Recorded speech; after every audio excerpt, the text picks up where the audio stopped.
Hello, my friends out there in Chatland, Andrew and Wooly Ignorant and Eric and Dave M. and who else?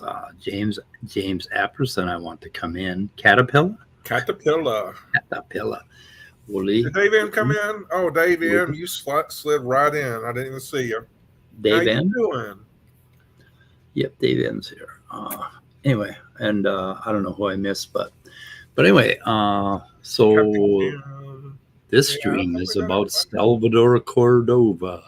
Well, you know, apparently, whereas Salvador Cordova is too chicken shit to go listen to things on his own, he admits to basically getting all his information secondhand from other listeners and then being satisfied to pass on what he has said from his other listeners.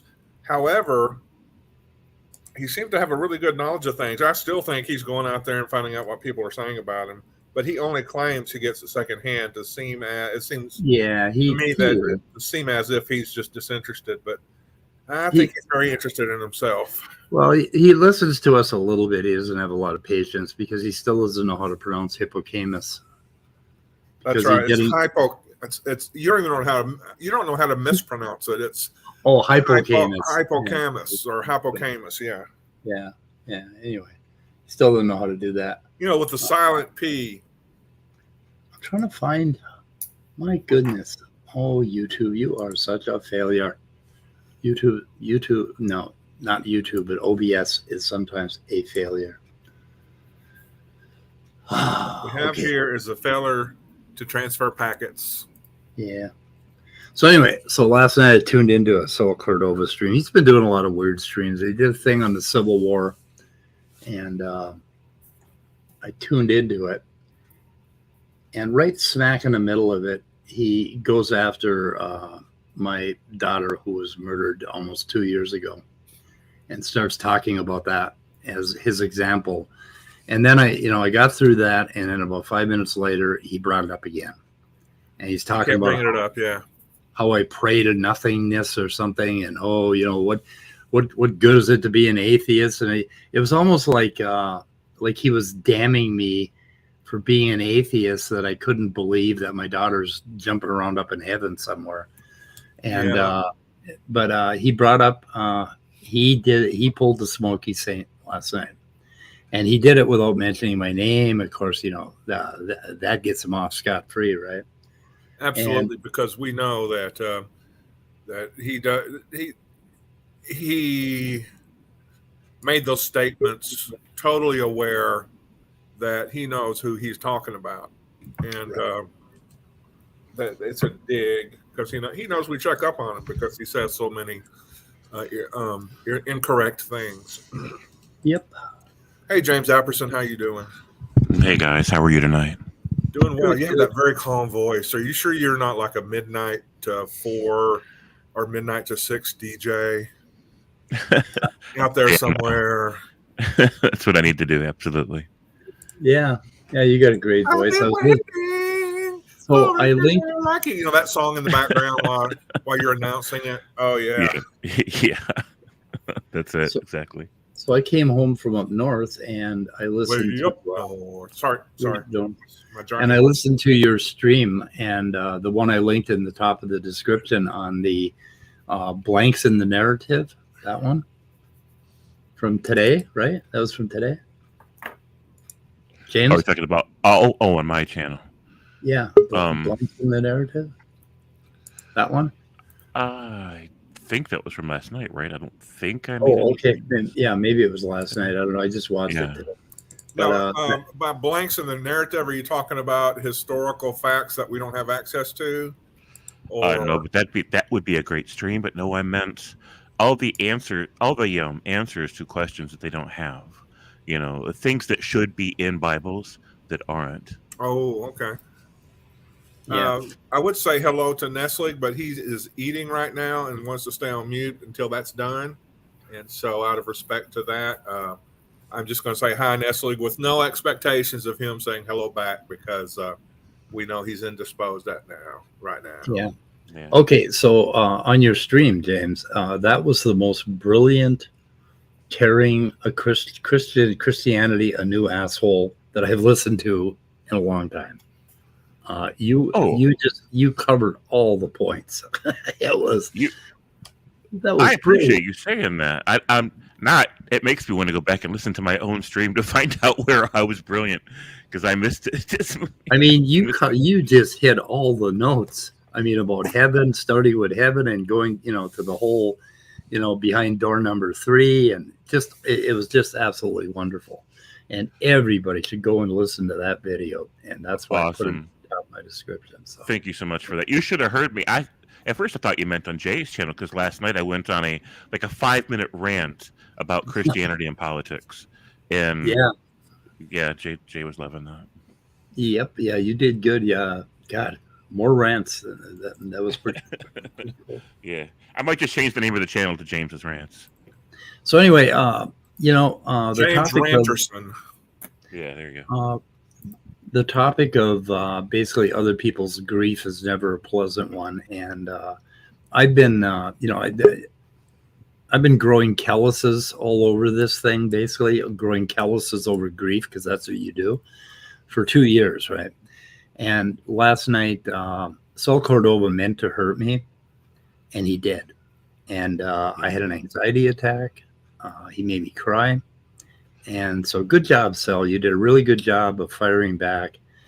And now he's got, there are some people that defend Sal, and I'm not going to tell you who it is, but their opinion was that, well, I go after Sal too, because I call him a fraud and I call him an idiot and I call him a pseudoscientist and all of that stuff. Right.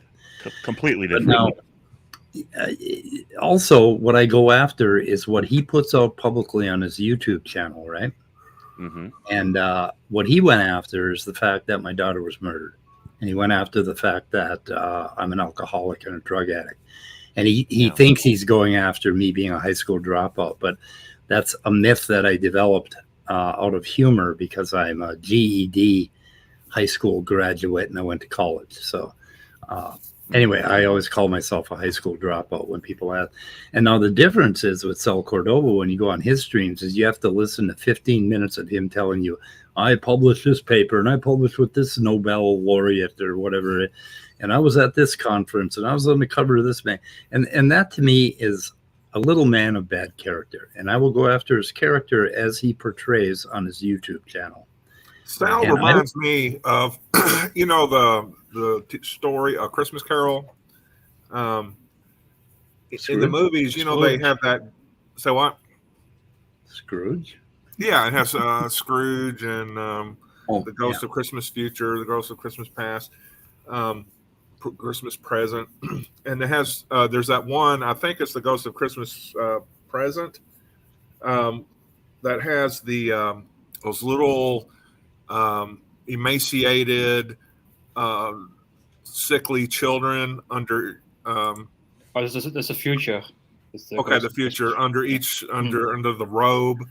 And it's death and disease or something like that is what they represent. Sal reminds me of like one of those little kids. He's just no, you're right. It's the present. It's the present one. Sorry. Okay. Yes. Well, that's just a detail, but it's just he just has this sniveling little emaciated, cowardly. He seems to snivel about him. And I would like to offer a quick overview of what I saw on that video, and then maybe we can play parts of it. but I saw him romanticizing the story of a Union general and his wife, the romance there in the Civil War, and then he goes on to But they were Christians.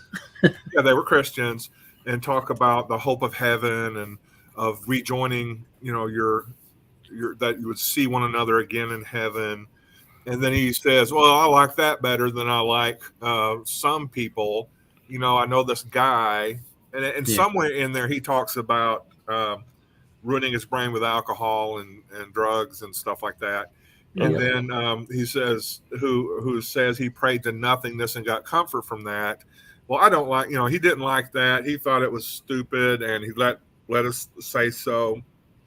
And then he goes on to pick on Jay Bundy about using a Vita, and then how we turn to I guess, phylogenetic trees. Turn to phylogenetic trees and abiogenesis for our comfort, which from there, I suspected that maybe he drank too much cough syrup that night.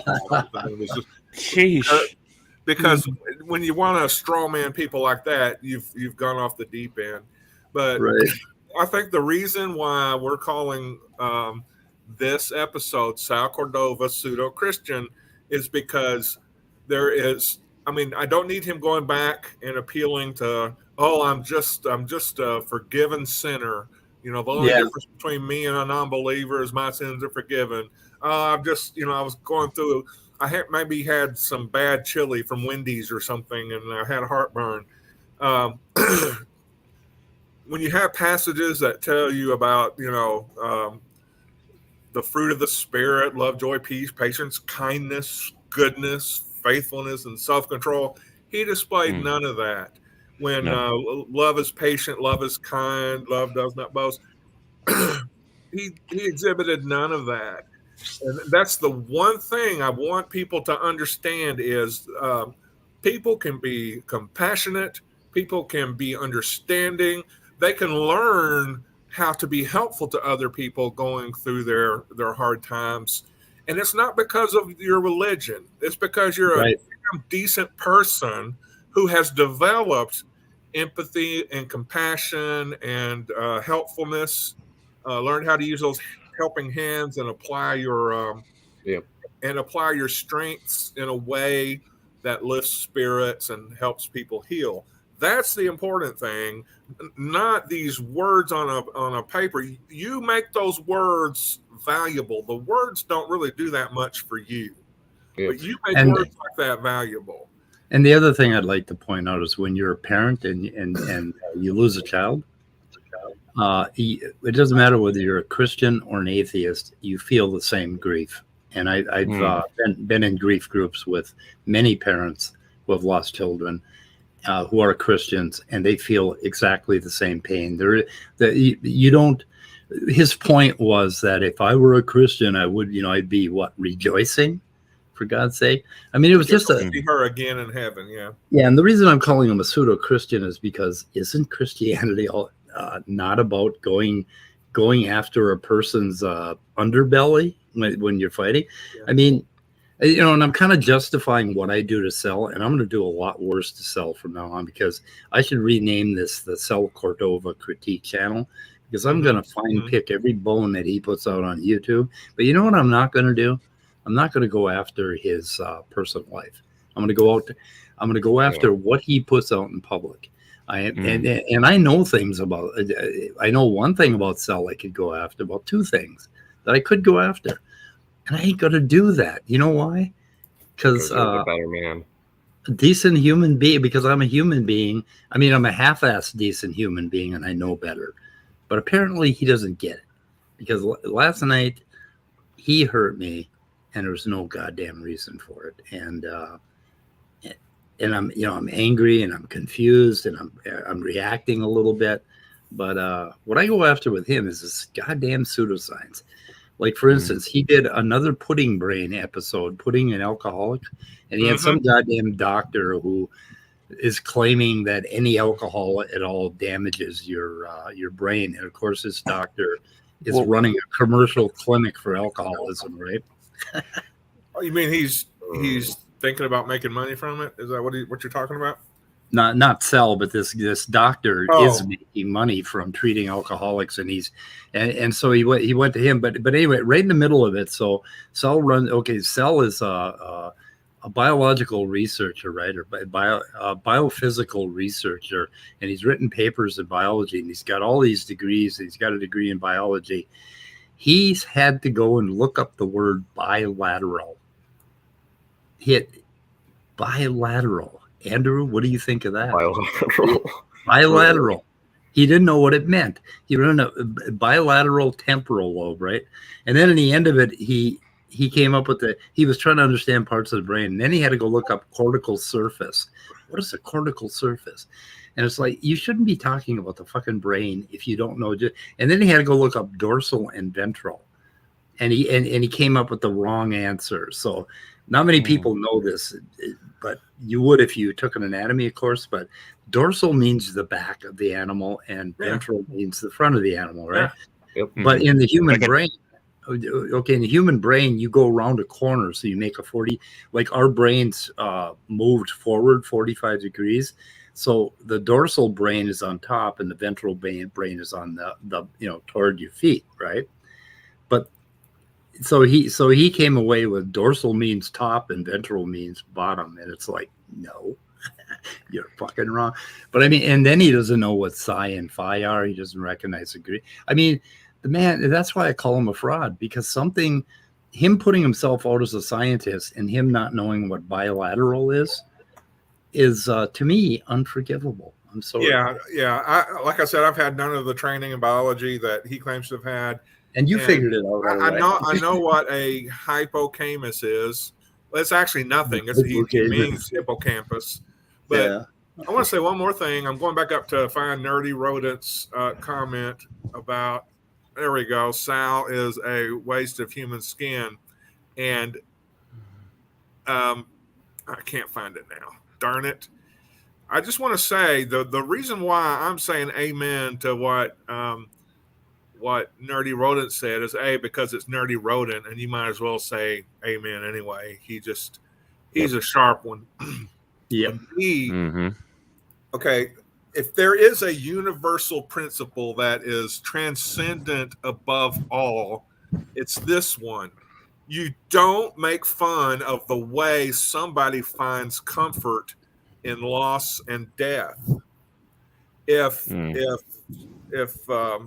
Speed, by saying that he prayed to nothingness, found comfort, then he found comfort in it. The world doesn't need your opinion about that. The world doesn't need your comparative religion judgment about that. Yep. You just shut your mouth and you just talk about your Christianity, but don't go after somebody's way of finding comfort. If it actually comforted them, then great, it comforted them. Yeah. I never have once tried to take away somebody's belief in the Lord Jesus, their cross, a hope of heaven, by criticizing that as a means of finding comfort. Now, the fact that the Bible doesn't teach that you're going to be with your loved ones in heaven in this reunion of loved ones, I don't ever mention that. But you know what? It doesn't. You know, in the Bible, there was that parable or that story about the Pharisees who came up with this scenario of a man who died and left a widow. The widow was married to the brother of the guy who died according to the law. And then that husband died. And so she was a widow twice over. And then another husband died and so she was a widow 4 times over, 5 times. I don't know the exact detail of the story. And the question went to Jesus is, well, who's he married to, or who's she married to in the kingdom of heaven? And then Jesus just kind of waved it away by saying, well, you just don't know the scripture. There is no marrying and giving in marriage in heaven. And he goes on to say something about God is God of the living and not the dead. In other words, he doesn't say anything. I don't know of any place where the Bible talks about being reunited with your lost spouse or your dead spouse when you get to heaven. Maybe I'm wrong.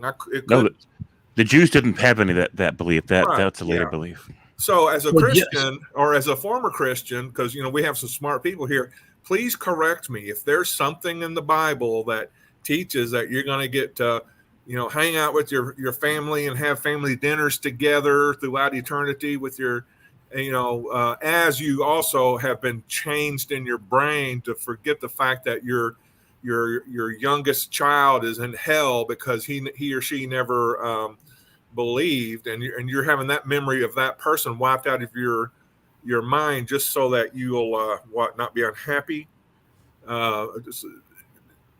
It's approaching insanity. The reality of what you teach to me approaches insanity. But if you're taking comfort in that for your for a loss and finding comfort in that, I'm not going to come at you about that. Right. I'm not going to try to correct you. I'm not going to get on a live stream and go say, you guys are so stupid for taking comfort in that. I'm just not going to do that. Yeah, that's what he called me, Sal stupid for basically pray. I famously say that I pray, but I don't pray to anything. I just I go through the motions or what. But anyway, James, I wanna put a bookmark on something that you said about the afterlife on your stream, the gap stream that you were talking about. Because I was listening to you and I thought, oh my God, there's something that makes sense here, and we'll have to talk about that a little bit later. But all right. But we're backing up topics here, so I'm trying to figure out what to do first. So Sure. Was that Ness? Who had the video on the screen? I need a link to that video. I all of my computer went couldn't handle screen sharing for a minute, so I shut it off. Okay. I will give the link in a minute. Give me a link to that. And then there's a very small part, and I don't know what the hell Sal's point was last night about, this guy was in Civil War and he got shot in the head or something, and his wife was there, and he died in her arms, and they were Christians, and they lived happily ever after. That's what he said. They lived happily ever after. And then he does another one where he goes through Ben-Hur, or the author of Ben-Hur, who claimed to be an agnostic, and Sal he said, I know he was a Christian. That's the other thing that really kills me about Christians. They always want to make Einstein into a Christian, and like all of these historical figures, it's really important that they all be Christians, right? Right. Yeah, and they were like Einstein, not a Christian. No. It's just, what the hell? Why is it so important to them to go back and take poor innocent dead people and change their, like Darwin's deathbed confession, and who's the other one? Nietzsche was another one. They claim he made a deathbed conversion or whatever. Right. I mean, they're colonizers, mentally speaking. So they go around planting a flag and everything they like, everything that they think has useful utility to their mafia organization. And so if they can plant a flag and say, we own this intellectual, they were one of us, then it just boosts their street cred. That's all. Yeah, and they're always owning, like they always talk about, like Sal famously talks about everybody's credentials, and he talks about, and he's a Nobel Prize winner, and he said this, and then he shows a cherry pick quote, and then if you point out that the rest of the paper totally disagrees with your cherry pick quote, then he'll say, oh well, yeah, he was just brainwashed into evolutionism, and he was wrong about he's wrong about everything except my cherry pick quote. Yeah. Everything else the guy got wrong. Yet he was this great scientist, this great evolutionary biologist, but he was wrong about everything except for the one little quote that I just highlighted, in his abstract. It just drives me nuts. Anyway, I'm trying to find Jay. So Sal reminds me of Gollum from Lord of the Rings.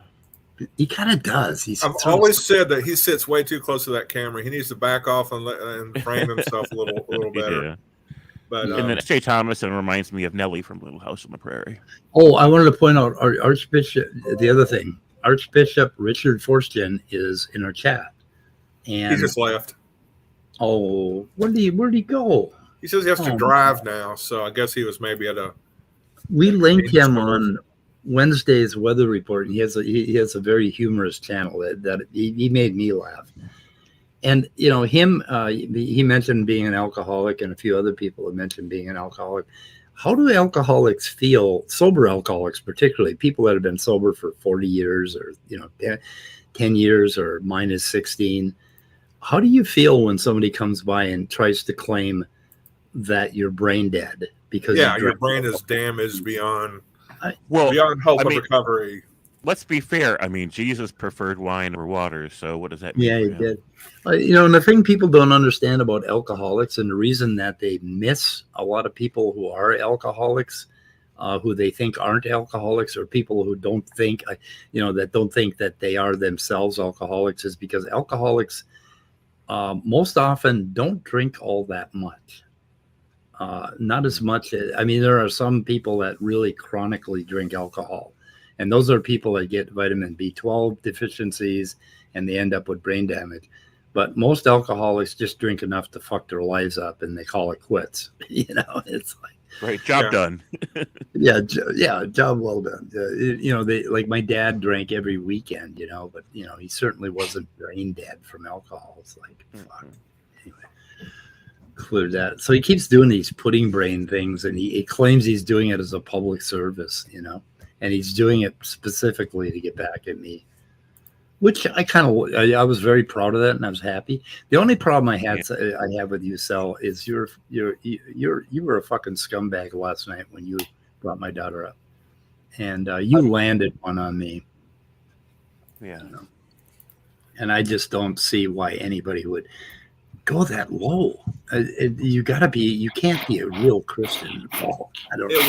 It's calculated, and I think he self-justifies it. And that this is just my guess. Once again, I'm psychologizing, and I apologize to the people out there who judge you for psychologizing. But I'm just anybody thinking want to listen? He sees himself as this big evangelical hero, speaking the truth against atheist evolutionism, and so anything that he says is right, and never is it inappropriate, hurtful, vicious, cruel, gruesome, or anything like that, because golly gee, I'm doing it for Jesus. Right. Well, Sal, you're just a little example of what was it Nestle told us, want and ignorance. That was the name of the two children hiding under the robe of the Ghost of Christmas present. I think Jay Bundy hit it right on the head. I think he called him a scientist wannabe on YouTube, or wannabe a scientist on YouTube. It's like, trying to be a scientist. Anybody want to listen to the little show? We got a segment from like 50 to 54, I think is the part where he actually talks about Jay and evolution, and he says some really ridiculous things. I just want to note, you know how I think Nerdy Rodent is a really, really wise person. I have to say my opinion about Brian Stevens is quite elevated as well. Huh. I gotta find your link there, Nessie. Evolution debunked by somebody. Thank you, Benghazi. That I am wearing a trilby today. Aren't you going to? It's a play. Are you going to play the one from Sal Cordova? Or? Yeah, I am. But I just wanted to put that's a Sir Sick. If anybody hasn't watched his channel, he's hilarious. It's good. Hilarious, yeah. Anyway, so that's the one. Okay, I'm gonna play. I guess we'll go through this torture. I wonder if we should speed it up. No, I think we should just listen to the little tiny man with his real voice. That this couple love each other deeply, and then he falls in battle. He's brought to his wife. He his dies. last words to her are, "We meet in heaven." And they will live happily ever after. Really? And that is the Christian hope. Double check that, buddy. Double check that. You're reading way too So much. what do I have to say in contrast? I'm sorry to just, Okay, I think I can listen to this again. I think I'm okay. Do it. Yeah, we'll listen to it. I really don't. I only find out now kind of by second hand what people say about Yeah, right. me and the videos I post. I only hear about that secondhand with negative things they have to say. I got to Okay, tell let's pause you. it. Let's Dannykins real quick. Let's Dannykins real quick. He's admitting he doesn't believe in going to sources, to using source material. Yeah. Remember when Professor Dave did his debunking of James Tour? Yep. And James Sal admitted only watching the first 20 minutes of the whole thing. Yep. I mean, how many hours of debunking did Dave do? And he admits, I didn't want to listen to that source material.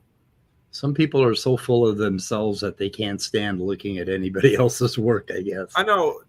Speed, even though I trust him and everything, told me that Sal had done this video and horrifically brought up and used the death of his daughter for his particular evangelical ends.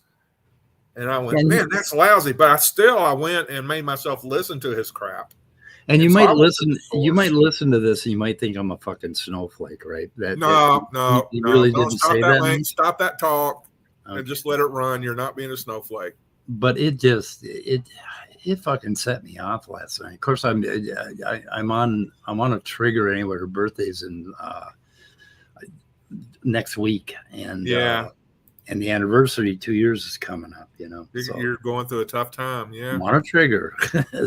But yeah, I'm a fucking snowflake. And then some jerk evangelical with a Jesus complex has to come in and open his mouth. Okay, let's listen. Let us continue. Yeah, Creel wants to. If I were Anne, I wouldn't be,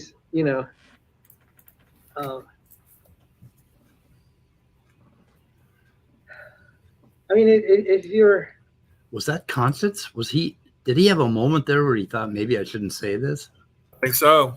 Maybe. He chose this course. And for you, do you have any comfort in Jay Bimbo brains? That's Jay Bundy. There is this atheist who's maybe a couple years ago, his daughter died tragically, and he started saying prayers to the great nothingness, and that comforted him. How illogical is it that your daughter just died a horrible death? I never said that. I never prayed about that issue. I'm sorry. I don't pray about issues. I did ask people not to fucking pray for me because I don't care for that. Mm-hmm. But anyway. Yeah. Go ahead. You may believe that he's getting this secondhand. If so, then what he's saying can't be trusted because it got it secondhand, and there's other people who could have distorted it to him. Yeah. Sal probably watched a lot of the videos where you did talk about your daughter, and so he's just distorting what you said. Probably. I heard what he wanted to hear, or he's just intentionally distorting what you said. And then he combined it with I don't know which. He combined it with when I say that I'm an atheist who prays, because I use a Buddhist practice that I call praying. But people ask me, "Who do you pray to?" It's like I don't pray to. I don't do to. I just go through the practice. Dead men coming up out of the ground and walking around like zombies and going into town. Somebody rising from the dead after 3 days. Donkeys that talk. And he wants to talk about how somebody else's way of looking at things is illogical. Yeah, the only proof we have of resurrection is those deer in West Virginia or wherever they are, the zombie deer. Well, that's proof of zombies. Yeah, proof of zombies. Anyway, okay, let's listen. So anyway, just saying, rather than bowing illogical. God and asking for comfort and to help you make sense of this, you just get on your knees or do whatever you do. Start meditating on the great nothingness to help you get through it. That's just kind of a mental gyration. Logically speaking, you're just praying to nothing. And okay, yeah, it's a mental gyration. That's what you do when you're basically in psychological distress. You use psychology and mental gyrations to help you out. And he thinks that instead you gotta have some guarantee from the great creator that everybody's gonna live happily ever after in the kind of heaven that James aptly described on his stream. Anyway. People wonder why I'm a Christian. It's because of people like that. I made him a Christian. I made him a Christian. He admitted it. Danny Kens. He's only a Christian because of me. If you want to know why I'm not a Christian, look over in that panel right there. Yeah. Oops, right there. It's because of guys like him. Because how do you do you're that? taking a person who's still raw with grief of losing a daughter, maybe because his line has never reproduced. Yeah. Maybe he just doesn't understand that you Might don't not get get it. over the loss of a child in 2 years, no matter how old that child was. You would expect his Christian God and his Holy Spirit to help him understand that. Because isn't he called the Spirit of Wisdom? Yeah. The Spirit of Truth? Isn't there the fruit of the Spirit? Yeah. He has none of that. The reason why I'm an atheist is because none of that made a difference to people like him. Right. There are way too many people like him. I was unimpressed, and I was actually technically I still am an ordained preacher. So, Brother Scott. Yeah, because the Holy Spirit, it's just a nice thought. It's nice to think about a being or a force out there that can change you, but the only being, the only force out there that can help change you is you, with the support of other human beings in community, where people ask the question, how best can I help my fellow human being?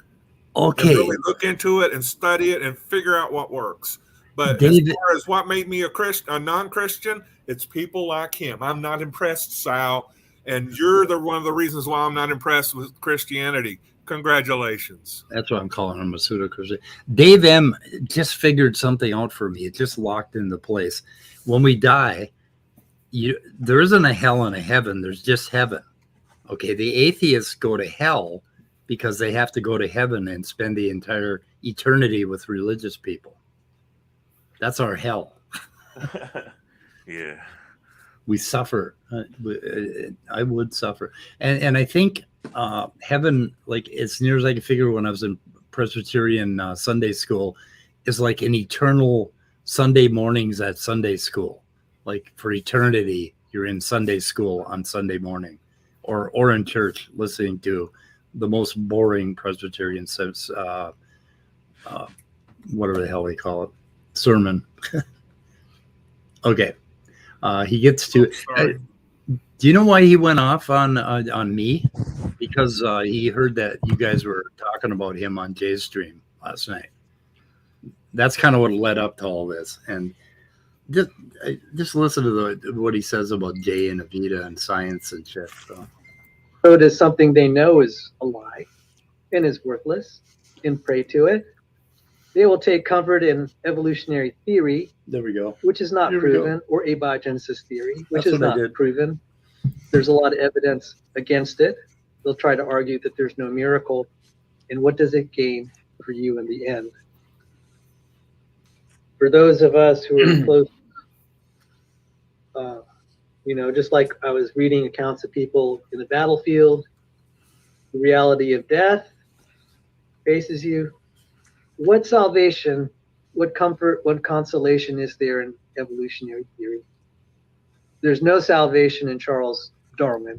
No salvation in Darwinism. There are no answers in atheism. Dan Eakins. No answers in atheism. I love when he advertises my channel. How many of you out there who are secularists or what have you, who believe in scientific evolution, take comfort? Ever thought that it was the thing to do to take comfort in evolution or abiogenesis or or genetic drift, I guess. Maybe we can add that there. This is not what you do. It doesn't happen. Nobody. Yeah, Nobody. it's stupid. Talk about your straw man. He's building a straw man out of imaginary straw. Well, I don't know. Last night when I was really upset, I went in there and I clutched my Charles Darwin copy of Origin of the Species, and I just held on to it for dear life. And I said, Charles, please save me from these feelings. I cannot understand the line of reasoning that is causing his mouth to utter complete nonsense like that. Well, yeah, there's a problem with the top part of his head not working, not functioning properly. And then, well, I find comfort in the germ theory of disease. I find it very comforting. Do you? Really? Well, it's really good. Think about the alternative. We don't have the germ theory of disease, which means we don't have a smart way to deal with sickness.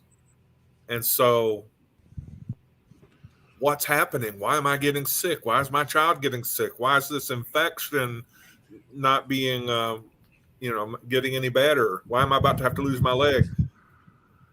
I can see where you can take comfort in the germ theory, which says, we just need to find the right organism and kill it.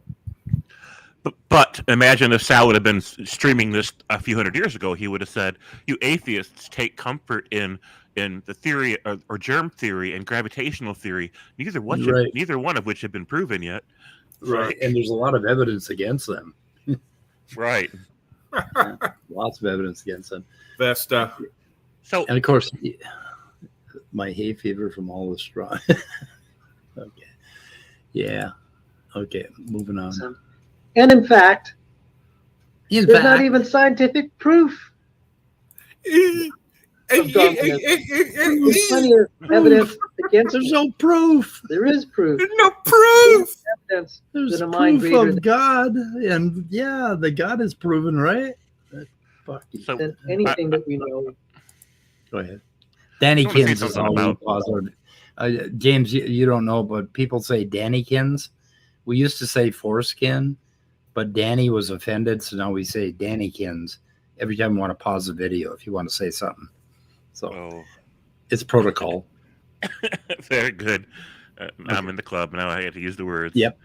So a couple of things stand out for me in trying to retrain my train of thought here. One is that there has been a definitive link established between religious fundamentalism and brain damage. And so he's talking about how nobody should do anything that's been linked to brain damage. And if they do, then that means they must have brain damage, which is spurious anyways. But his religious fundamentalism has been definitively linked to brain damage. And he doesn't realize the hypocrisy in that, or the irony in that. And the other thing is, he's throwing a majority of Christians under the bus by positing that an acceptance of evolutionary biology and Big Bang cosmology and all these other things is a religion, is a cult, means that you're stupid and that you don't trust in Jesus. So he's throwing billions of Christians under the bus on this thing by pretending that it has a damn thing to do with atheism. Nice one. Also, I got to remind, like Ben Sal said, that finding comfort in Darwin. It reminded me of this. This is from an old video from Arnold where he visited the London Museum way back, and it's a funny picture in it. Okay, you got to move forward. Intelligently designed life. It exceeds all the technology and knowledge of all of our engineers combined. Even the lily of the valley has more technology. So when Jesus said, consider the lilies of the field, how they grow. They neither toil nor spin, yet I tell you, Solomon in all his glory was not arrayed as one of these. That can be appreciated more deeply in the 21st century as we understand the complexity and the incredible technology in the cell. And I've asked evolutionary biologists, how did this part happen? How did this part evolve? They'll say, well, our phylogenetic diagram should. And if he'd listen to my goddamn stream, every time he's asked that, I've come up with paper after paper that shows you how that thing evolved. But it's interesting that he was saying it hasn't been proven, which indicates that he's not a scientist. He's a religious person because they deal in proofs, right? And science doesn't.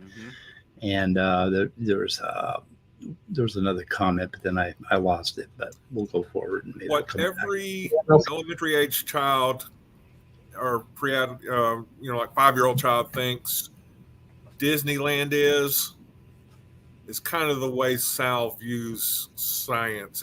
It's just not the way he thinks it is. It's just so simplified and twisted and distorted that you can't really trust the what he says about scientists he talks to and people he counter argues with and things like that. You just can't. Well, he's never learned the basic science of biology. He's never sat down and learned the basics, so he doesn't really know anything about evolution. Oh, the other thing that he comes up with is it's always technology and complexity. And his entire argument, like for the zinc finger, which I pictured on my thumbnail, the zinc finger, and his entire argument is it's complex and it's technology and it's a machine. And he's just an Otangelo, but he dresses it up with diagrams that he finds when he looks up basically molecular biology. So he's managed to learn a lingo. And I think him and John Sanford got together about 4 years ago and decided to launch this YouTube channel and this new persona where Sal plays the nice guy. But in the past, he has never been perceived as a nice guy. And it's really interesting, but he's putting out this narrative, about complexity. And no matter how he dresses it up in hour after hour of pretending to read papers, that's all he says is it's complex, so God must have did it, which is no different than Otangelo. I mean, there's nothing to, like, well, no, I won't get into the zinc finger, basically. I mean, his whole thing was it's complex. That's it. That's all he's got. He has nothing else. And like, I've been trying to criticize his view, but he doesn't have a view. It's really hard to criticize a view that doesn't exist. Anyway. See, hello. Argue this from first principles of cellular biology, physics, chemistry, and probability theory. And like, hold on a second, will you? I love this. Hello. John. Hello. Yeah. Hey. So that was just so enthusiastic when you said hi. But no, it was so funny. I was upstairs sitting out in the yard, and I said, I'm going to go in, and I said, I'm going to go on YouTube and see if like any atheists or have any streams or anything. And then the first thing I see is I have a notification that you're live. After telling me that earlier today, I'm leaving town. No weather report today. I did. I left town and I came back. So you didn't hear the well, no, you're allowed to change your mind. That's all you did was change your mind. Yeah, you change your mind. Okay. Listen to this part. This part happened. How did this part evolve? They'll say, well, our phylogenetic diagrams show that, and I'll say that's circular reasoning. Why don't you argue this from first principle? No, it isn't. That's evidence for how these things evolved. Oh my God, circular reasoning. They love that one too. Of cellular biology, physics, chemistry, and probability theory. And like, these guys don't understand anything. Yeah, we don't understand any of those topics, but he does.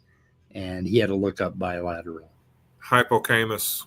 And he didn't know what dorsal was. I knew what dorsal was. And he didn't know what a vector space was, and he's supposed to be have a degree in applied physics. And it's like, it goes on and on. Why do we do this? It's like, okay, so you accept that's your faith belief. I'll let you live with that. One, it doesn't make it's horrible science. How would you know? It's beginning to be laughed at. It's so bad. So hey, real quick, can you stop it? Laughed at. Yeah. So and he says, I still can't believe like the last few moments of him. He's talking about circular reasoning. If that doesn't describe the reasoning behind belief in God, I don't know what does. Yeah. And he is, what was the other thing he was saying? It was just so ridiculous. Like, yeah, I brain farted. Can't remember the other thing. Yeah. And I just lost what I was going to say about what he just said, but something about,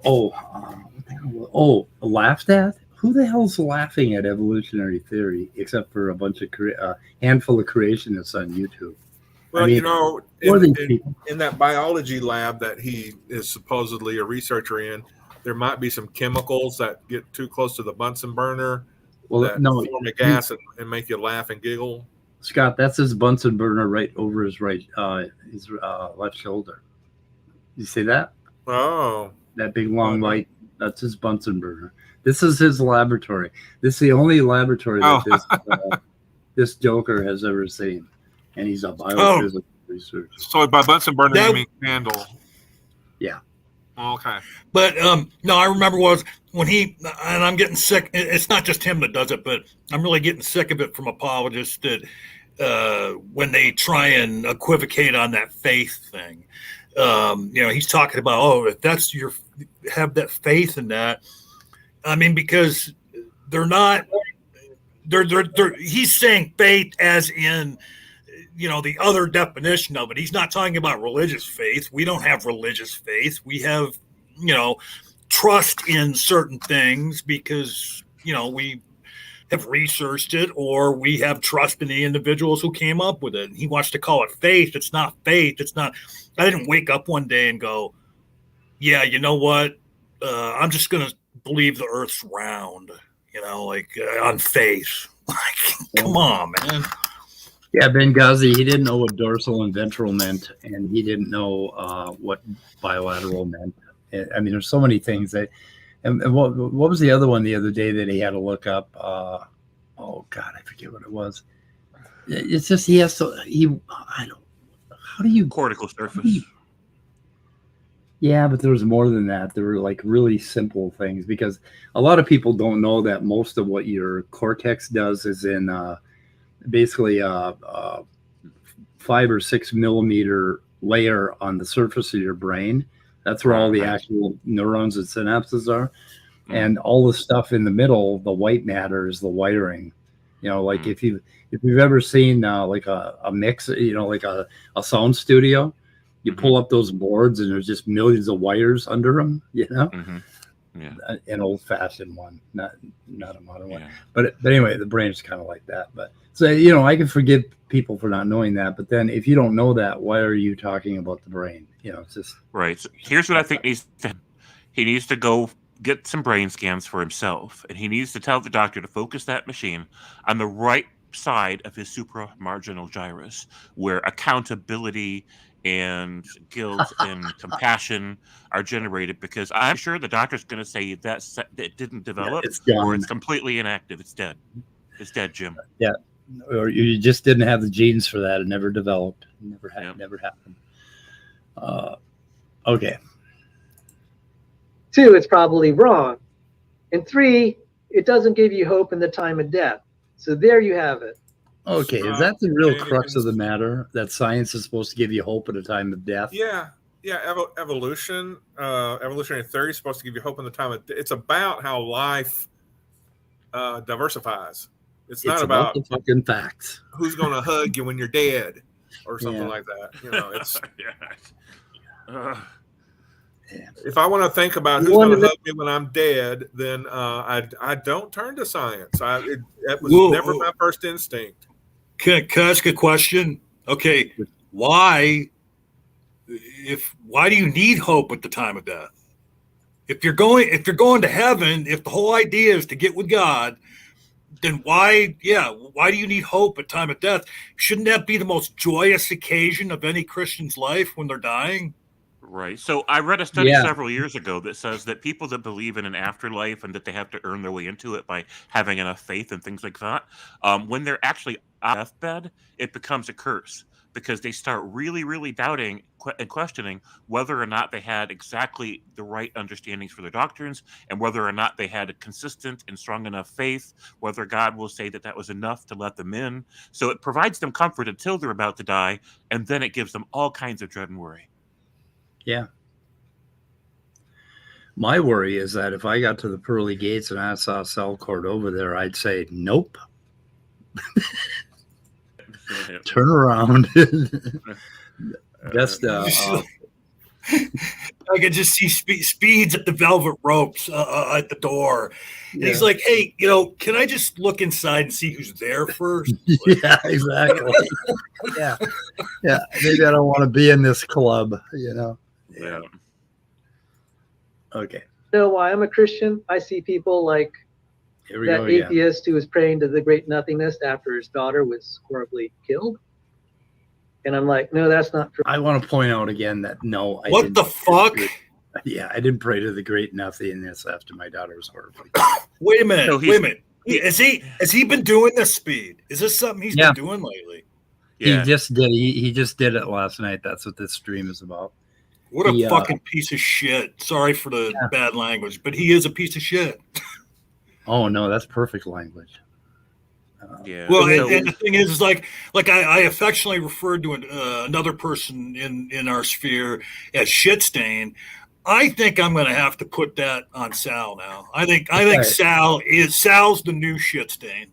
Yeah, last night he pulled the Smoky Saint. The Smoky Saint did the same thing to a fellow Christian when. And he did that like a month or so ago. He was taking I called him out because he was taking a cue from something smoke. I can't remember what it was, but he was. Yeah, there was something. Yeah, I can't remember what it was. Okay, we're almost through. Let's see, where are we here? We're at 55. I think he goes on to his story shortly. So, And you should be one to be telling people that there are plenty of answers in your atheism. It's just so illogical. And then we have Jay Bimbo Brains there, who is promoting evolutionary theory, and he's advertising that laughable thing called Evita. That is a joke. Hey, my apologies, my apologies, but you got to stop for real quick. Okay, so there again, almost like another equivocation, because he knows that the name of your show, Speed, Answers in Atheism, is not saying that you're going to find all the answers in atheism, right. If you become an atheist. That's not what it means, and that's what he's saying right there. And I would have called it Answers in Naturalism, because I think when you extend naturalism, you actually can't find all the answers that you need if you're smart enough, but he's not. Evita, okay, it's a joke. So where the fuck did he get that? A citation needed, Sal. Like, what is he talking about? Evita, isn't that the software or the modeling that simulates evolution so they can study it? Yeah, that artificial life. Yeah, software platform. Isn't that study. Evita?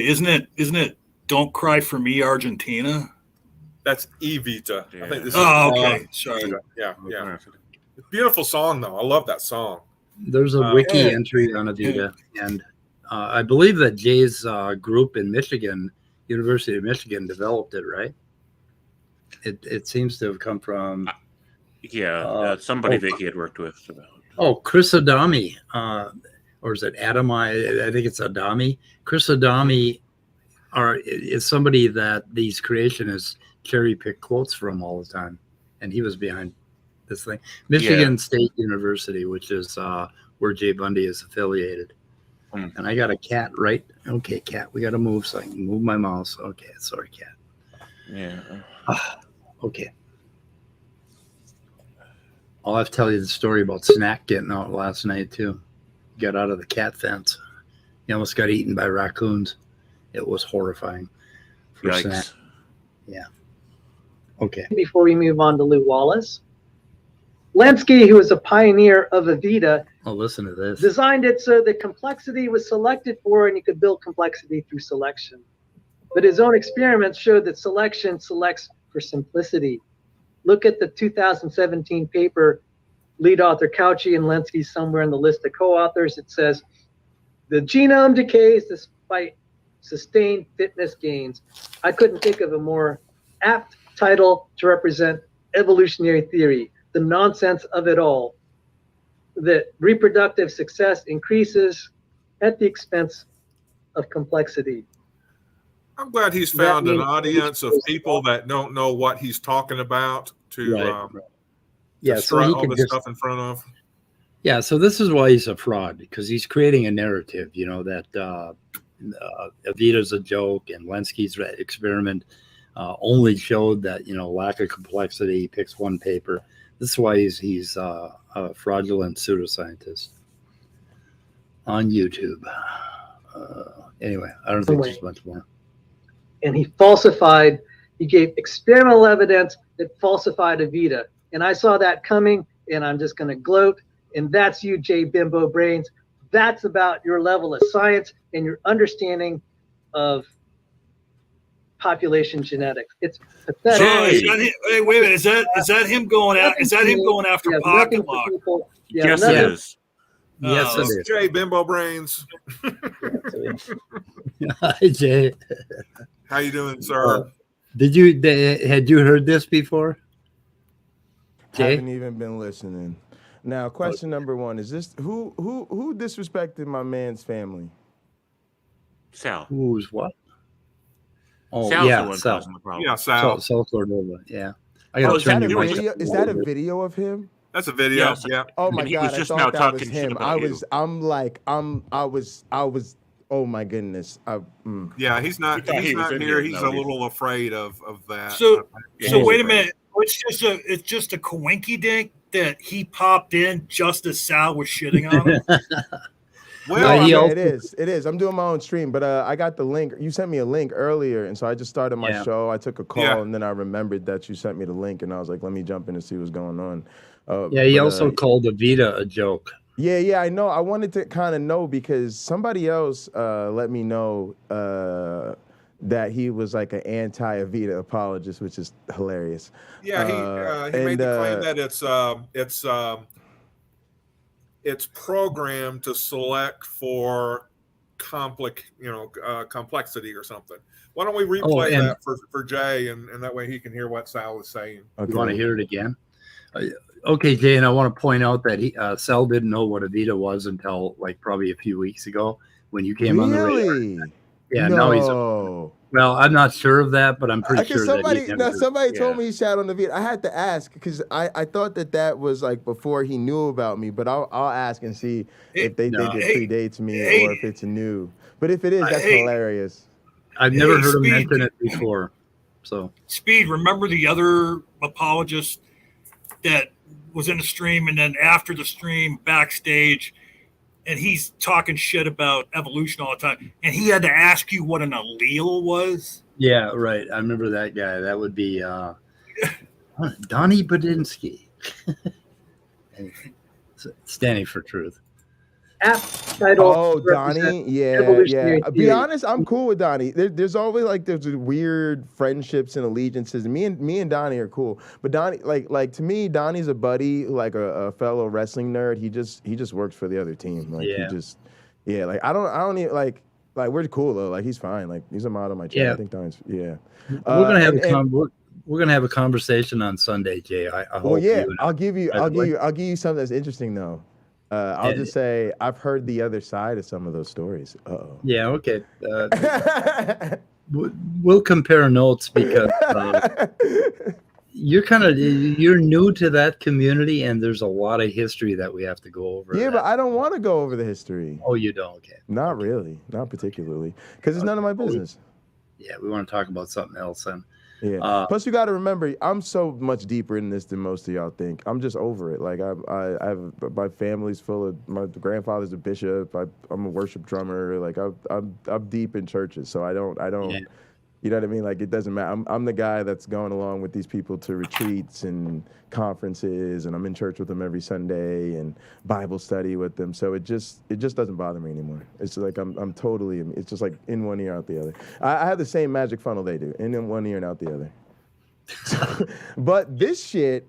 This like, oh, let's talk about your personal life. Let's go after your career. Let's, publish your documents. Let's dox people. Oh, Yeah. It's gone way too far. And now it's time to just stop being so kind about the actual root of all of this. these are the most fundamentally dishonest, perverse individuals you could possibly deal with. I mean, in sense, like they don't even, we have to be really, really constrained in our response and reaction to these people because they are so undignified that it's just, they're not worth it. I mean, let's be honest, like they're really not. And they're always willing to go lower than we are. Right? They just are. Like they're just, you know what I mean? They're willing to die for their nonsense. We're just not that committed to what we believe at the end of the day, right? That's part of our thing is we're not fundamentally the type of people who die or kill others over ideas. They have a very fundamentally different ideology. And it's like they want to keep finding this back door to, oh, we're reasonable, oh, we're respectful, oh, we love science. Bullshit, bullshit, bullshit, bullshit, bullshit, bullshit, bullshit. You guys are anti everything that just came out of your mouth. What they want to do is put the paraphernalia on. Oh, I studied this obscure science. I listened to this guy. Once he was retired, wrote this memoir where he said he thinks there's problems with that.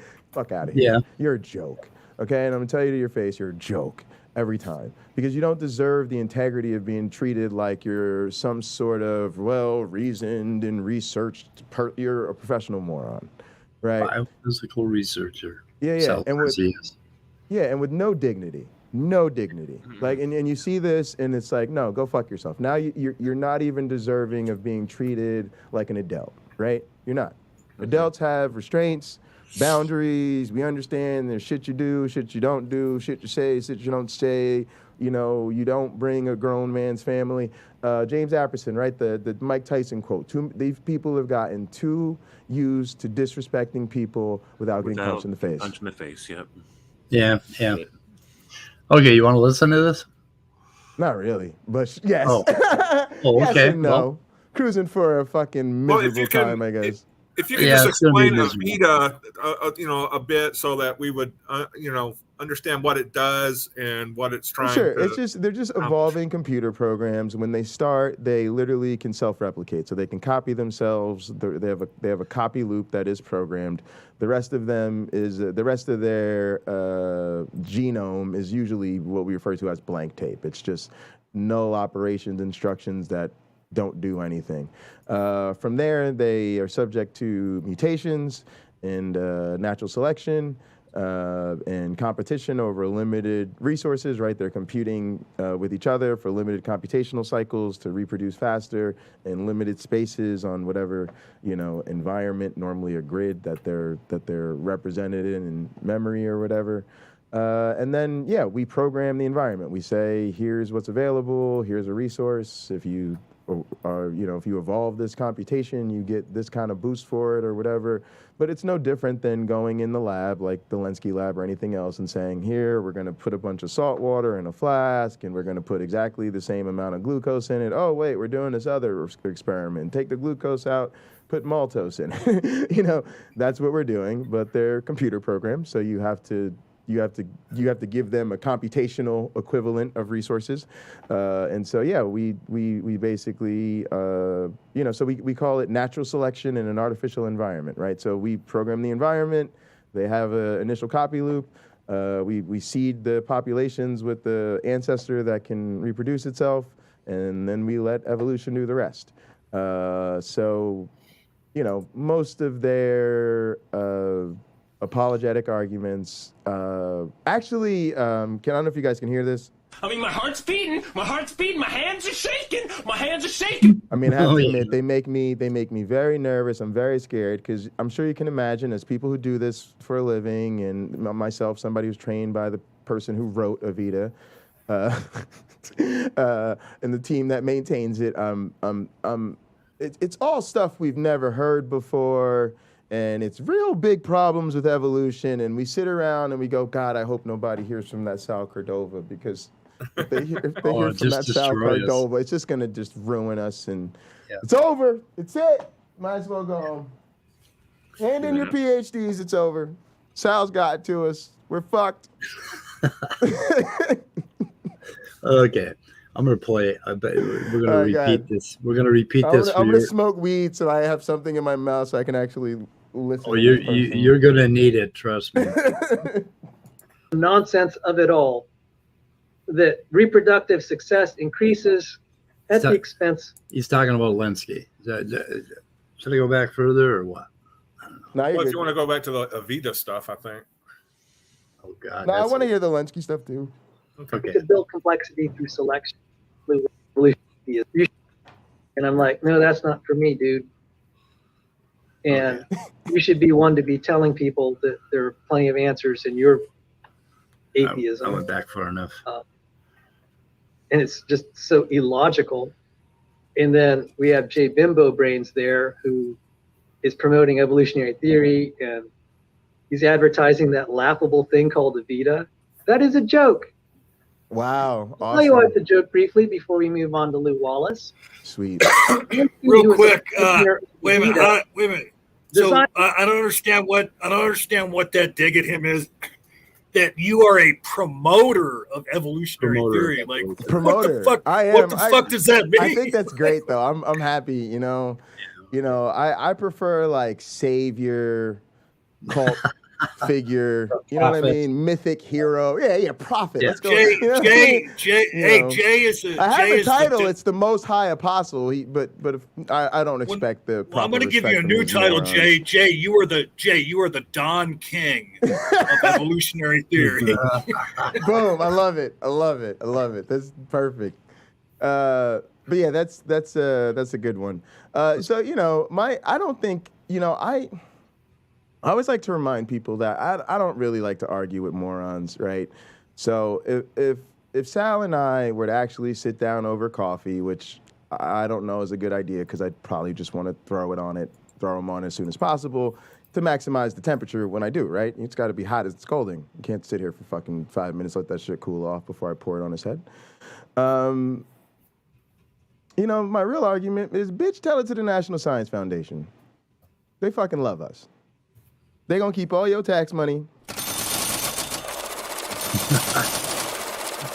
So Sal, all I say is go to work, do your job, do it well, pay your taxes. Pay us. That's it. Okay. Let's see if we can get through. Okay, yeah, get through it, but I'll be a good boy, Jason. And I won't bother you. Let's get through the pain. All the way. Find it so that complexity was selected for, and you could build complexity through selection. But his own experiments showed that selection selects for simplicity. Look at the 2017 paper, lead author Cauchy and Lenski somewhere in the list of co-authors. It says the genome decays despite. Wait, is Lenski and Avita linked somehow? The Lenski labs? Yeah, the Lenski labs and Avita lab. Yeah, for sure. People forget that. I have to remind people. It says experimental evolution on the door. But yeah, it's a Lenski lab. I did my Avita work in the Lenski lab. Go ahead. Okay. No, I was going to say, so real quick, I'm going to get out of here because like the science stuff isn't my bailiwick anyway. And if Jason wants to come in, he's way smarter on this shit than I am. But I just want to ask Speed real quick before I leave. What are you doing Sunday morning? Doing that show with you on Counting the Days at 7 a.m. And who else is on that show with us? I have no idea who that joker is, but Scott Duke. That would be me. Yeah, the beard. All right, yeah. Hey, catch us on Sunday, and everybody have a great weekend. Okay, later. All right, take care. Later. Okay, let's get through this. And no, Jason is not coming in the room. Okay. Sustained fitness gains. I couldn't think of a more apt title to represent evolutionary theory, the nonsense of it all, that reproductive success increases at the expense of complexity. That means evolution goes the wrong way. And he gave experimental evidence that falsified Avita. And I saw that coming, What? and I'm just going to What the fuck does that mean? I know. What is he talking about? He's just making up shit. Totally He's just talking making out of his ass. And the funny thing is now with these guys, you have to check. I had to check all the references first because what they tend to do is talk about different experiments, right? So like this is what the Bible Research Tools did. He talked about a a citrate-only environment experiment, which is not the main Lenski experiment. Still wasn't evidence of what the fuck he was saying, but nevertheless, it was like he's saying, oh, well, the Lenski experiment, and they think that you could just find any paper with Rich Lenski's name on it and be like, boop, and then cherry pick from one of the most prolific experimental, probably the most prolific experimental evolutionary biologists ever lived, right? And just be like, oh, one system project over here said this one thing, and this other project over here said this other thing, and got him, you know, and it's like, what are you even talking about? Like, that's not how this works. These are not, you know, and then here's what the magic for them is. This is why it works. You know, I always say vomit takes seconds to spew and hours to clean up, right? To get into what the difference is, you start to say, well, over here we're talking about, and then you lose them 10 seconds in, right? Explaining the difference, and then it's like whatever, right? But they remember his really concise, what a bunch of nonsense that it is, you know. Yeah. And go ahead, James. I think I understand what he's saying. No, in the Christian fundamentalist narrative, people started off perfect and they had perfect genetics and they were created that way. And then as they get further from the quote unquote fall in the Garden of Eden, they get perfect. Well, so he's equating getting further and further from perfection with genetics becoming more decayed, which he's equating with genetics becoming more simple. And so he's quoting that paper to say that the paper admitted that humans, as they continue to reproduce generation after generation, their genetics get more simple equals more decayed equals proof that we're getting further and perfect from the fall in the Garden of Eden. And he believes that that evolution proposes this idea that in order for humans to be evolving, they're getting continually more complex and less decayed or more perfected. And that's the simplistic lens that he's looking at it all through. Right. And the other thing is, this is just not the case, right? So we've had in the lab, in the experiment, the evolution of a novel trait that's considered complex enough to be outside the definition of the species, right? And been able to replay that event and understand the contingency and all the blase and the flavonoids about it, right? And overall, you know, we've had all these really complex things happen, the evolution of hypermutators and, you know, the various phenotypic roots and the ones who co-evolved and then had to deal with the co-evolution while they, you know, like all this stuff, right? And then beyond that, you're like, well, you know that they were, you know, first off, just E. coli, and then their laboratory adapted E. coli, right? And then they've been in this ridiculously simplified experimental environment for, you know, 70,000 generations, right? So, you know, even if I just said, I don't care, sure, Sal, they're simple, we would just go, yeah, cool, sounds like a great adaptation to a simpler environment, does it not? Like, I mean, these people just fundamentally miss everything because they're looking for something, they're looking for a magic dragon, right? They're looking for something that proves evolution doesn't work. All they ever get is, you know, examples of evolution counter to their totally misunderstood narrative from the gate, right? So, you know, they go, well, none of the horses have run the race by running backwards, have they? Oh, sure. You know, whatever that means, Sal, sure. Whatever. So can you see my screen, Jay?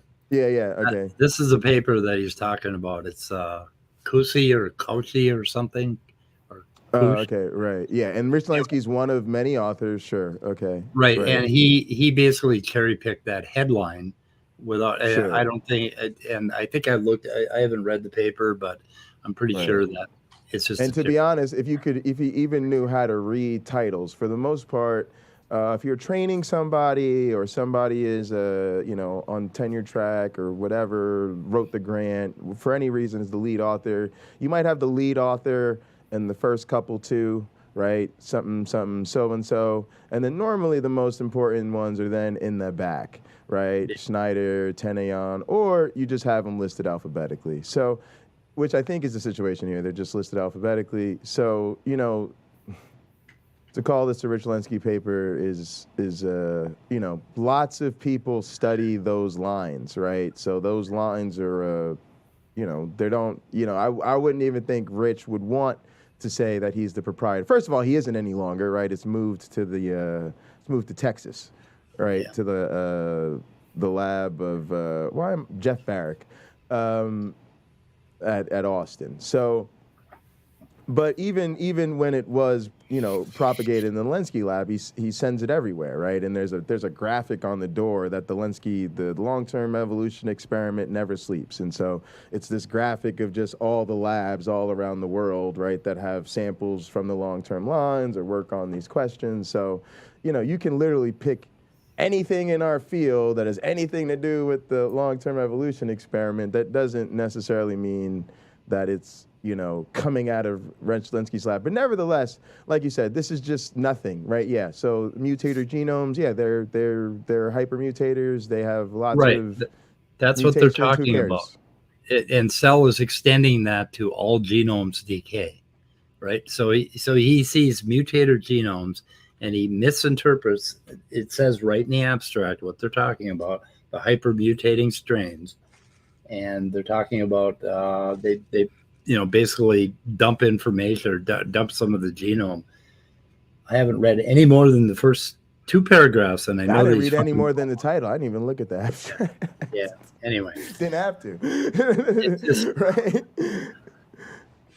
It's just creating a narrative and pretending you know what the hell you're talking about because you learned a few words. But get this, Jay, you probably didn't hear this, but he had to look up the word bilateral yesterday in a video because he didn't know what that meant, and he claims to be a biophysical researcher, and he didn't know that's what I'm saying. meant. He's claiming, and it's funny how they do this. They try to claim expertise outside of their own, but then they try to drag the conversation into their so-called field, but then they get that wrong, right? And it's just I hate to say this, it's embarrassing. The thing I really want people to see is that, like, you don't have better defenders of your faith. I'm sorry.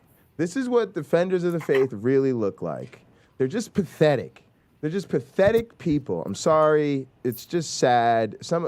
Look, a lot of us grew up with the religion. I'm sorry. I know it happened to you. If you're seriously religious, here's my honest opinion of you. You're probably a wonderful person, and it's genuinely not your fault. Nevertheless, you are the only person who can take control of your life and stop feeding into these charlatans. And we've just got to use the ones that are dumb enough to put themselves on the internet, like Sal here, to hopefully roast them enough that people are vicariously humiliated enough to get a clue and grow up. And sorry if that language is too strong for some of you.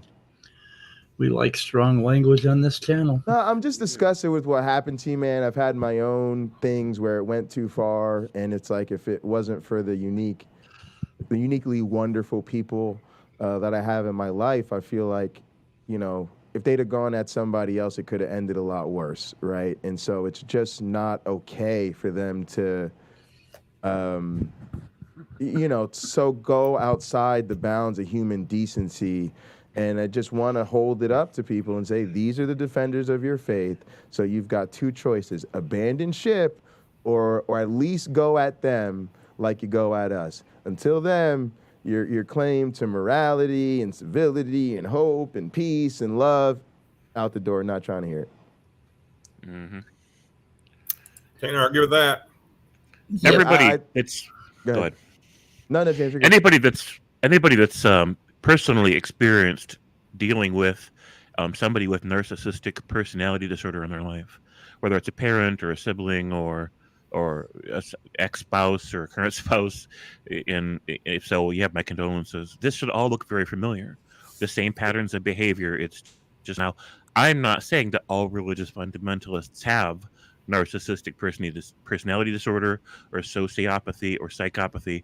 I'm simply saying they've been trained to emulate those disorders, and the people that probably do have those disorders are the people that are the most loud and outspoken and obnoxious in their camp. I think that the people who don't have the disorders but simply have been trained at church to emulate them are the low-key people. They kind of go through the motions and they nod their head, but they're not out here like habitually gaslighting people and abusing people like Sal is.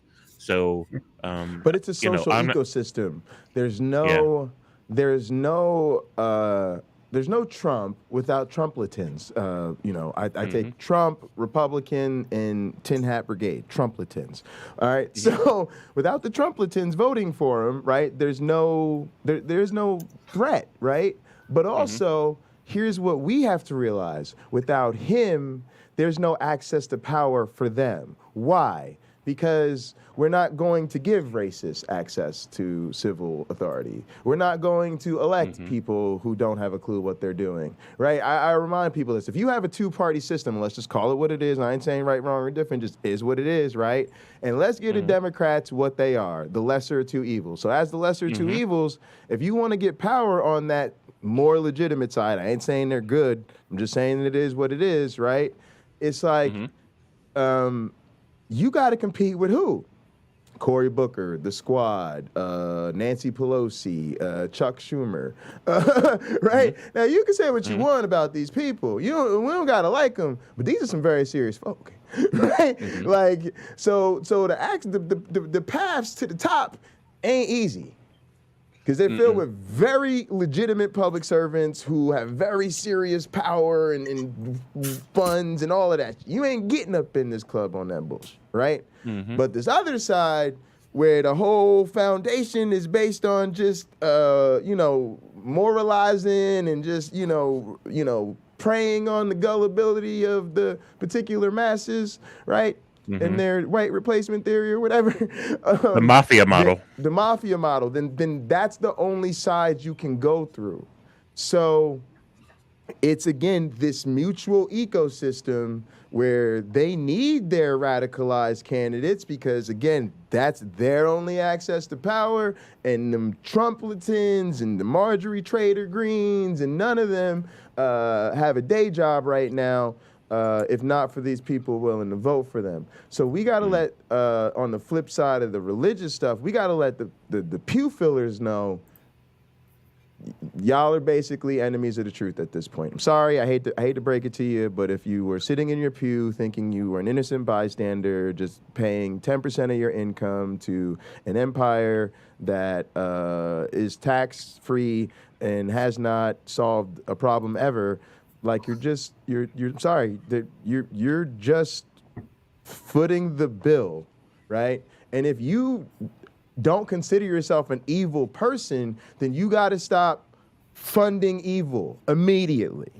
There's no more neutral ground in this. I'm sorry, Grandma. Sorry, Mama. Sorry, those of you that are going to go home this holiday and have to have difficult conversations. But guess what? Being grown means having difficult conversations. So when they say to y'all, we're going to, thank you, Grandma, for the turkey. Oh, that looks great. Oh, the stuff, everything looks wonderful. Okay, well, let's bow our heads and pray to Jesus for this wonderful meal. Hang on a second. I've got a couple of thoughts before we do that. Now, let's talk about this Jesus thing. Because I didn't ask to bow our heads and pray. But since y'all did, tonight we're going to talk about this Jesus thing before we eat this here turkey. And if that's too difficult a conversation for you to have, maybe you need to pay more attention to what the hell is going on right now, because you having a difficult conversation over Thanksgiving is the least of our problems.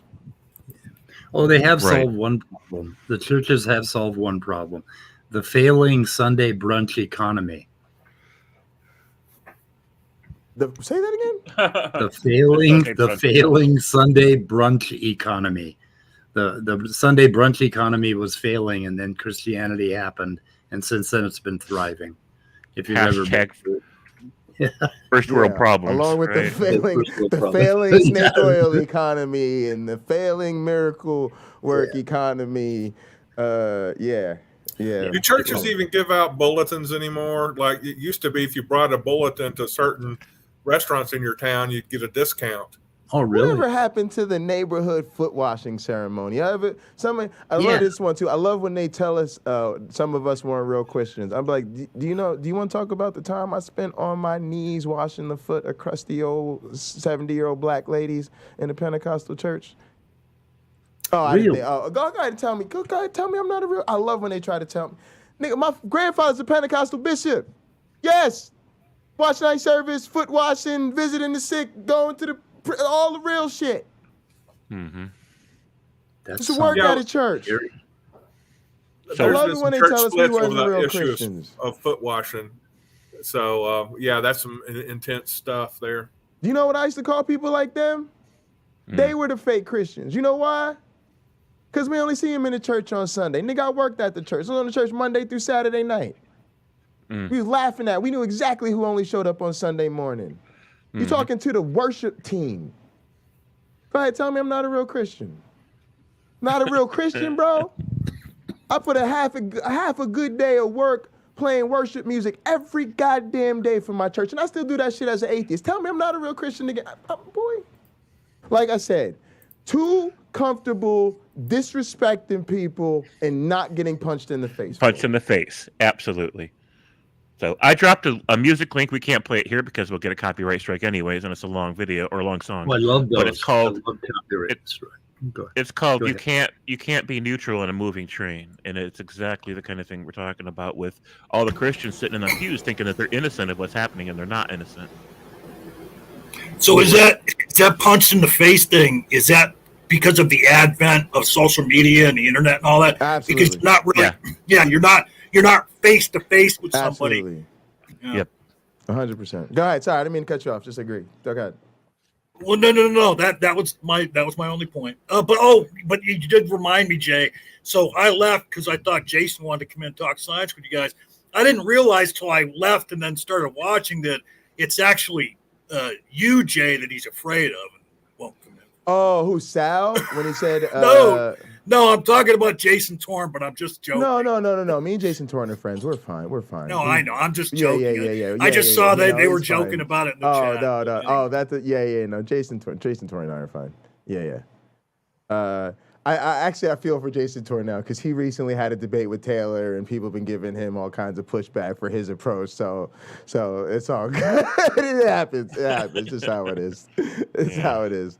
Yeah, I got a lot of love for Jason Torn. You know what? It was some things we genuinely disagreed on, and it's not that we're not friends. It's that we have different personalities and different perspectives, and he represents the way a lot of my colleagues are and feel, and I had colleagues meet with me offline because they were so upset about things I said and did during the debate. So it wasn't like he was being unreasonable.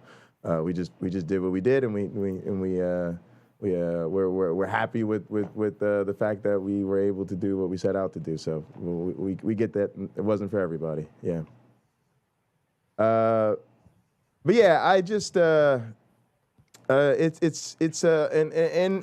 want to even let James. I don't know, James, if you're comfortable speaking on Stephanie, but from my end, I'm live streaming and I called the title, and this was crazy because when I thought. I decided on my stream like last night, like I was going to bed and I was like, nah, I'm going straight to the dark side of these Christian YouTubers because of what I heard Sal did. Like that really pissed me off. Because I've been dealing with my own shit and then that on top of that, and then they talked about doxing whoever somebody else mentioned was doxed recently. And then, but in the title I put Cough, Sal, Stephanie, Rebecca, Otangelo, and others. So I don't know if you want to talk about Stephanie, but she came through my chat talking about some. Go ahead. Just real quick. I did want to just interject on the last comment that they were sharing of Stephanie's. Well, I don't understand the comment. Like, you'll never know how a felled tree came to its. I mean, what does that mean? Like, of course we know how a felled tree ended up being a felled tree. Like, what the hell? I don't know. I mean, there's probably some other meaning there. I have no idea what they meant. Knows, but right. That's what I'm saying. She's cryptic. So that's all. I guess that's. Well, the Stephanie we're talking Stephanie, just everybody knows, not the same Stephanie. Oh yeah. It's probably a different person. Yeah. So I was upset because she came through and was talking about basically blaming the hospitals and shit for. The situation where we all COVID. Find ourselves. Yeah, basically. Stephanie actually said something about a topic that it wasn't poetry. Yeah, Stephanie McGuire, is that her name or something like that? Yeah, McGuire. Okay. Stephanie Trenton is different. She's a resident poet. Yeah, I probably should have put more names, but them YouTube titles. You only got 100 characters, so. Yes. Okay. Stephanie is a lot better on a full ounce of mushrooms. Like you have to take a full ounce of mushrooms, wait an hour, and then read Stephanie, because it's absolutely amazing. Nah, which Stephanie are you talking about? Stephanie Trenton, our resident. No, I don't even know who that is. We're talking about Stephanie McGuire. Sorry, the reason I asked is because I know, Speed's been dealing with a situation, and James is here, so I didn't know if James wanted to talk about Stephanie because I had put her in the title, so I was hoping James would come through and talk about it because I was. Well, Stephanie's a very minor player. She's trying to become relevant, but she's a very minor player in chat streams. She never even goes on other people's streams that I know of. I was surprised because she knows what she's walking into. She knows that she goes in Jay's channel and she starts saying stupid things that people are going to call her out on it. So if she just would have walked into the room and said, "Hi, guys," we just would have said hi. If she would have said something kind or something reasonable, we would have just met that reasonably. And if she wanted to talk about controversies or express different opinions, she needed to come on camera. She needed to come on the stream at least and say what she wants to say and have a conversation about it. But she was just saying all kinds of crazy things. And so we kept having to put her on timeout. And every time the timer would run out, she'd say something even crazier. She was still there. She'd say something even crazier. So I don't even know what to say about it. Like, I don't want to make her relevant. It was you had 5 minutes to make her think of something crazier. So it's like giving her that's time all to it think. was. Yeah, that's all it was. But I just wanted to call it out as that it's all the levels. It's the content creators, it's their fans, it's the, I think they do that. I think they like the idea of having antagonistic trolls in their community that will go after, people. Like Stephanie McGuire, like I blocked her, did the rest of my stream, and then what is the first thing she does? She subscribes to my second channel where we do gaming and hang out. like, oh yeah, let me see if I can come ruin the next party. No, like, just go ahead. Yeah, just say one thing so I can block you. Like, the fuck out of here. She followed me there from Bread of Life. She's had an axe to grind with me for a long time.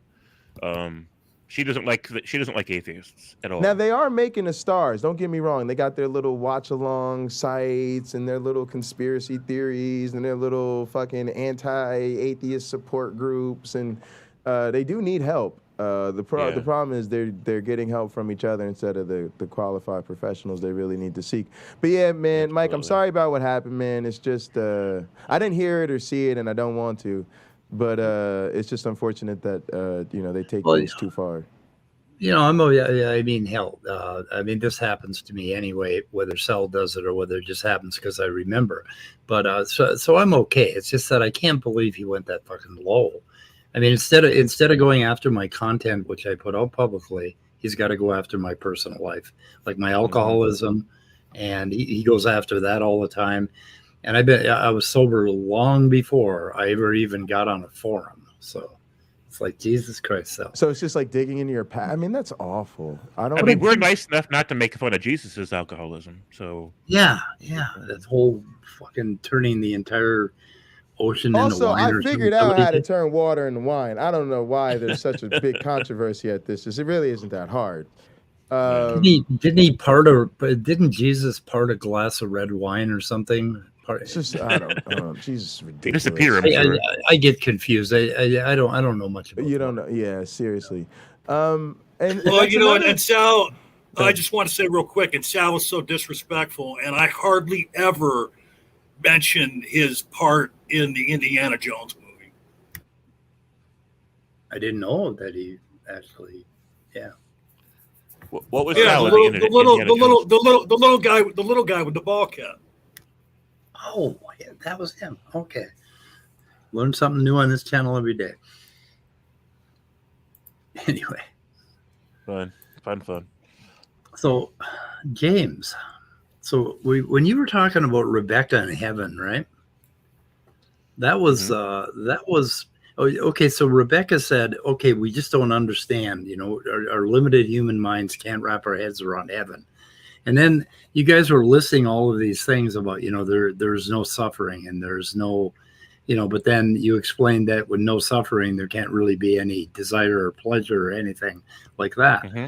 And when you think about it, what they were really talking about is when you die, you are in a really unique position.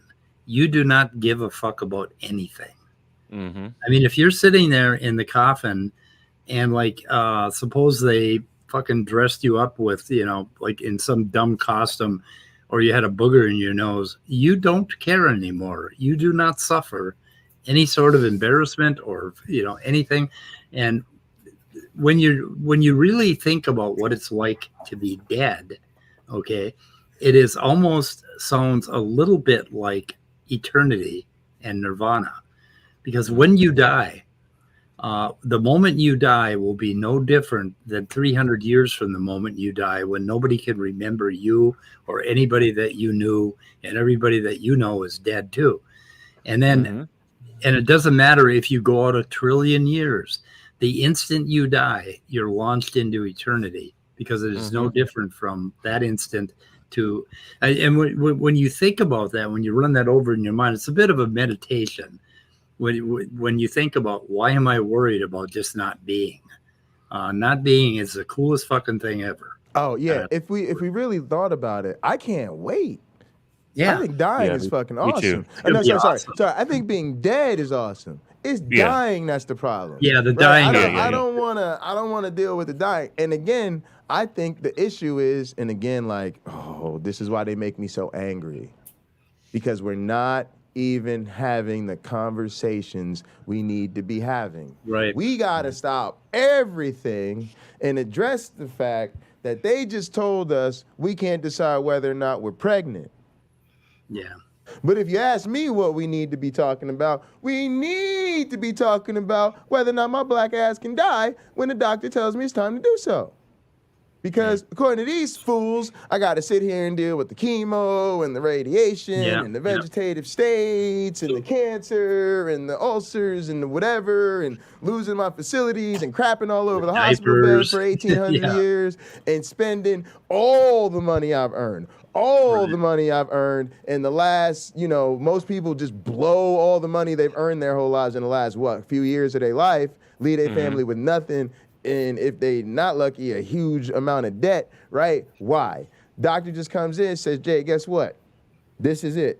Yep, yeah, we done thought about it, ran through the options.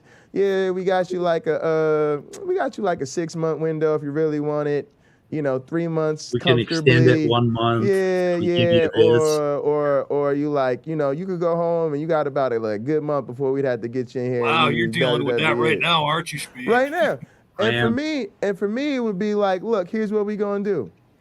This time next week, gather everybody, the family, play. Yeah, if you want to fly in, fly on in. Y'all gonna give me these roses? Yeah, we gonna have some wrestling playing. I'm gonna eat all the chicken wings. Y'all gonna have to get the hell up out of here, because I got a couple of nuts to get in here before I get up out of this. Doc gonna shoot me up with, look, here's my cocktail, y'all. 2 cocktails.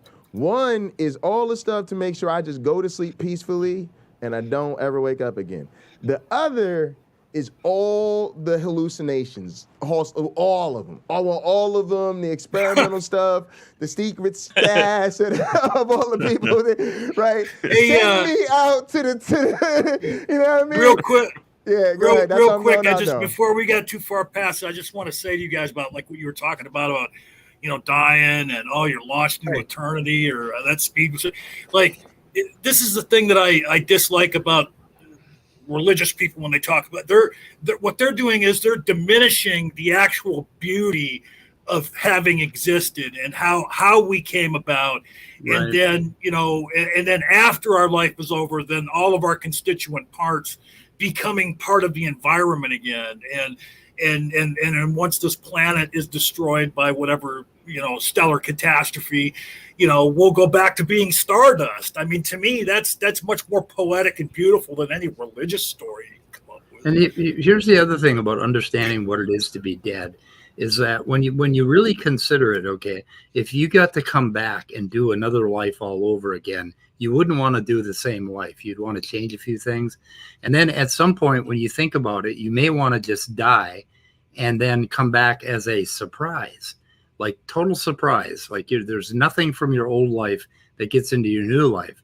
And when you think about it, at the moment you die and a child is born, that is exactly the same thing. It doesn't matter that you're this person or that person. And when you really understand this concept of death, what happens to you is you become less fucking selfish, which is supposed to be the Christian goal. But if you want to hang on to this skin, these memories, this crazy personality for eternity, then you are inherently narcissistic and selfish. Yeah, and that's the Buddhist, basically. It's crazy. Yeah. Like I just finished grad school last year, and I immediately realized every time I'm with my students, probably 15 of them, I'm already making way bigger of a difference than I will make. I Right. won't have that many kids, and it's probably better at this point if I don't even try and just get as good as I can at this. And then it's like, I'll never write enough papers or any of that shit to replace just making sure they go off to med school, grad school, wherever they going, with a really firm grasp of, you know, the importance of evolutionary theory and blase and flavonoids, and then boom, that's it. And if I could churn them out like that once a year, a couple times a year, like you said, man, it's like I'll go off, I'm good, right? And then they'll go on, and a couple of them will do the same, and that's part of the story. And I always tell people, you want to live forever is pretty selfish because, again, if you really believe in science and you accept evolution and all that, you know it's about the population evolving. So like you said, get on out the way, let somebody with a whole new batch of whatever's get on the scene, and let the population do what the population need to do, and try to contribute as much to get it going in the right direction as you can. Yeah. There's your answers in atheism. So there it is. But look, when I think I talked about this before, but I think you hit on it with the death thing. They're part of a death cult too, because I think what they are doing knowingly is really putting their own reckoning to their death, right? That when they and I think they know that it's nothing is what's coming. Yeah. But what I think they're getting is heaven on earth. I think that's what's important to them. Yeah. And all this stuff is really a cover for what they want. They want you to tell them they're loving, they're kind, they're gracious, they're honest.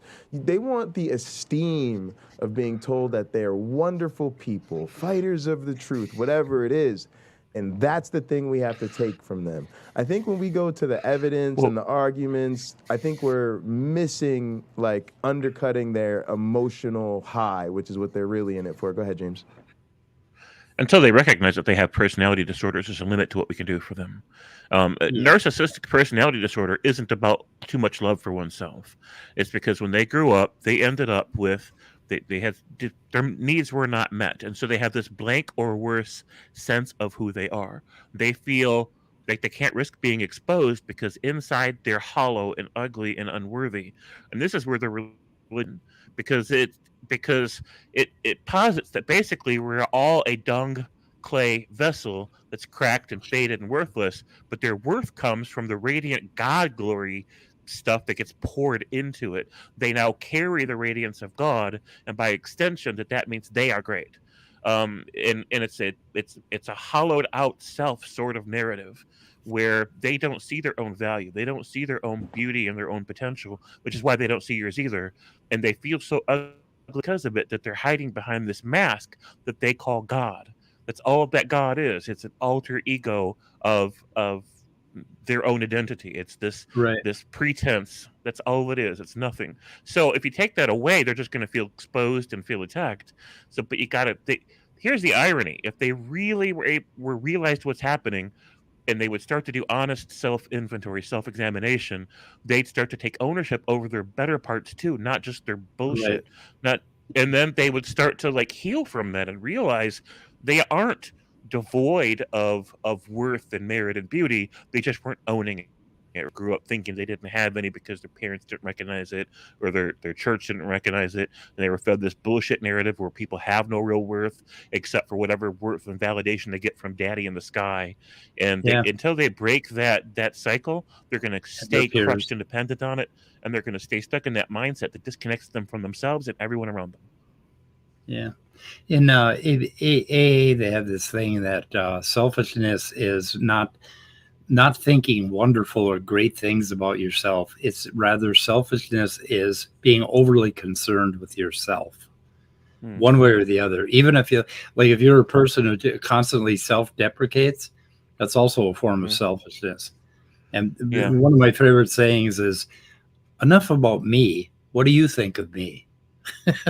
When you're having a conversation with somebody, they need to experience ego death. Is what they need to experience. Yeah, they need to go find some little mushrooms out in the woods and try it out. Yep. And whatever. Should we shoot her in the head, guys? Well, look, real quick before you shoot in the head, I would say I would recommend that yes, do some magic mushrooms, people, or trip somehow with some something. But yeah, don't go out into the woods and just No, don't take just the eat first any mushroom. fucking mushroom. Because Amanita muscaria is probably the first mushroom you're going to find. That fucker will kill you. Kill you dead. Those little orange and yellow mushrooms with the little flecks on top. Don't touch those things. Those are bad news. Amanita muscaria. Anyway, okay, we're going to wrap it up, I think, and go have an evening. And you do you consider mushrooms to be bilateral? Oh, no. Okay. Sunday, 7 a.m. Central on the Amateur Conversationalist, Speed of Sound, Scott Duke hosting Counting the Days. It's a call-in show. Hey, Christians, call in. These guys haven't really been worked over yet. Call in, work them over. This Sunday, we're talking about the naturalistic construction of morality. And my ideas about morality. So anyway. Also, let's not kid ourselves. This is watching three old guys try to put together complete sentences at 7 a.m. So Yep. Yeah, it ain't pretty. It ain't pretty. Don't watch it. You Why never aren't you watch guys, any who's of our. available at 3:30 on Sunday afternoon I am. for hot program? That's what I've been trying to get you to come on. Oh, yeah. my But I one wanted to friend. have a private talk with you because I need some advice on some Yeah, stuff. yeah. But we said we're gonna do that beforehand anyway. So if you're around, then we'll Right. just have you on hot program after. Okay. I All right. will. Yeah. Okay. But yeah, also let me know because I need help preparing for Sal. Because I just think my thing with certain people like Sal and Rob, probably even Taylor, maybe like some people need to be made examples of. Exactly. And I think they either get made examples of as fodder for content, or they delete their channels. And we're on team delete your channel, and we'll just keep at you till you do. So is Taylor even actively, No, talking she towards fans? got afraid and she ran away. So. Yeah, so she may not be on the playing field. So- So that's what I heard. And I appreciate that about her. She realized she was over her head and she left the YouTube scene. So thank you, Taylor. That was very honest of you. So Yeah. anyway, A lot of them I'd rather see them change, but since I think they're in too deep, I think they need to admit that they're over their head too. Thanks for having me on, fellas. okay. James, thank you want to come hang out? Yeah, sure. I'll come over briefly. All right. Thanks, James. Thanks, guys. Jay, Bye. John. All right. Thank you. Yeah. And Scott. We'll Okay, see take ya. care. Okay, I'm going to end it a little differently. There is only power.